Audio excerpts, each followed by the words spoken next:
Fish tank set ചെയ്യാൻ പോകുന്ന ആൾക്കാർക്കും അതുപോലെ മീൻ വളർത്താനായിട്ടൊക്കെ പ്ലാൻ ഇടുന്ന ആൾക്കാർക്കും കുറഞ്ഞ ചിലവിൽ ഒരു ഫിഷ് ടാങ്ക് സെറ്റ് ചെയ്യാൻ പറ്റിയ ഒരു വഴിയാണ് ഞാൻ പറഞ്ഞുതരാൻ പോകുന്നത്. എൻ്റെ കയ്യിൽ ഇപ്പോൾ ഇരിക്കണ ഈ ഒരു ടാങ്ക് എന്ന് പറയുന്നത് ഞങ്ങളുടെ വീട്ടാവശ്യത്തിന് വേണ്ടിയിട്ട് വീട്ടുപണിയുടെ സമയത്തൊക്കെ മേടിച്ചൊരു ടാങ്കാണ് ഇത്. നമുക്ക് ലോക്കലി നമുക്ക് അവൈലബിൾ ആണ് ഈ സാധനം. അപ്പോൾ അതിനകത്ത് ഞാൻ വൈറ്റ് പെയിന്റ് അടിച്ചിട്ടാണ്, കുറച്ചുകൂടെ ഇവന്മാരൊക്കെ കുറച്ചുകൂടെ വിസിബിൾ ആയിട്ട് കാണണമെങ്കിൽ വൈറ്റ് പെയിന്റ് ഉള്ളിൽ അടിച്ചാലേ കാണത്തുള്ളൂ. അപ്പോൾ വൈറ്റ് പെയിന്റ് അടിച്ചിട്ടാണ് ഞാനിത് സെറ്റ് ചെയ്ത് വെച്ചിരിക്കുന്നത്. ഇതിനകത്ത് ഓൾറെഡി കവറ കിടന്ന ഒരു ടാങ്കാണ്. ഇപ്പോൾ പിന്നെ ഞാൻ കുറച്ച് കാർപ്പിന് മേടിച്ചിട്ടുണ്ട്, അവന്മാരും കൂടി ഇതിനകത്തൊക്കെ ഇട്ട് സെറ്റാക്കി എടുക്കണം. ഞാനിത് ഞങ്ങളുടെ വീടിന്റെ മേളത്തെ നിലയിലാണ് ഇത് സെറ്റ് ചെയ്ത് വെച്ചിരിക്കുന്നത്. അതാകുമ്പം എനിക്ക് ഇടയ്ക്ക് വന്ന് നോക്കാം, പുറത്ത് വയ്ക്കാനായിട്ടൊരു മനസ്സരുന്നില്ല. അപ്പം നമ്മുടെ താഴത്തെ ഡൈനിങ് ടേബിളിൽ ചെറിയൊരു അക്കേറി ഇരിപ്പുണ്ട്, അതിൽ വെച്ചിരുന്ന ഓസ്കാറിനെ 2 എടുത്ത് ഇതിനകത്തേക്ക് എടുത്തിട്ടിട്ടുണ്ട്. അപ്പം ഒരു 3 പേരും ഇതിനകത്ത് കിടക്കുന്നത്.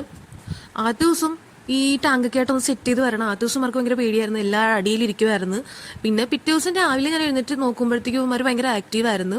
അവന്മാർ എല്ലായിടത്തും നടക്കുന്നുണ്ടായിരുന്നു, എല്ലായിടത്തും നല്ല ആക്റ്റീവായിട്ട് നിൽക്കുകയാണ്, കുറച്ചുകൂടെ പരിചയമായി. പിന്നെ ഞാൻ വെച്ചിരുന്ന എയർ ഫിൽറ്റർ എന്ന് പറയുന്നത് ഈ വലുതായിരുന്നു, അപ്പോൾ ഇതിൻ്റെ പ്രഷർ ഇച്ചിരി കൂടുതലായിട്ടാണ് വരുന്നത്. അപ്പോൾ അതുകൊണ്ടൊരു അതിനകത്തൊരു ഡൗട്ടുള്ളതുകൊണ്ട് ഞാൻ ചെറിയ എയർ ഫിൽറ്ററാണ് വെച്ചിരിക്കുന്നത്. പിന്നെ എൻ്റെ റൂമിൽ ഞാനൊരു ചെറിയ ഗ്ലാസ് ബോട്ടിലിൽ നമ്മുടെ മെയിൽ ഫൈറ്ററിനെ വെച്ചിട്ടുണ്ട്. അപ്പോൾ അവരിങ്ങനെ ഒറ്റയ്ക്ക് നിൽക്കണം, അപ്പോൾ അവൻ എന്തെങ്കിലും ഒരു കൂട്ട് വേണം. ഇപ്പോൾ മഴക്കാലമൊക്കെ ആയതുകൊണ്ട് 1-2 കടകളിൽ തിരക്കിട്ട് കിട്ടിയില്ല. അപ്പോൾ ഇനി അവനൊരു ഫീമെയിലിനെ മേടിച്ചിട്ട് കൊടുക്കണം. പിന്നെ ഒരു അലങ്കാരത്തിനൊക്കെ വേണ്ടിയിട്ട് ഞാൻ ഇതിനകത്ത് ഒരു താമരയുടെ ഒരു വിത്തൊക്കെ കൊണ്ടിട്ടിട്ടുണ്ട്. അത് വളരണമെങ്കിൽ വളരട്ടെ, അത് ഒരു ഭംഗിയല്ലേ. അപ്പോൾ എൻ്റെ വീഡിയോ ഇത്രയേ ഉള്ളൂ.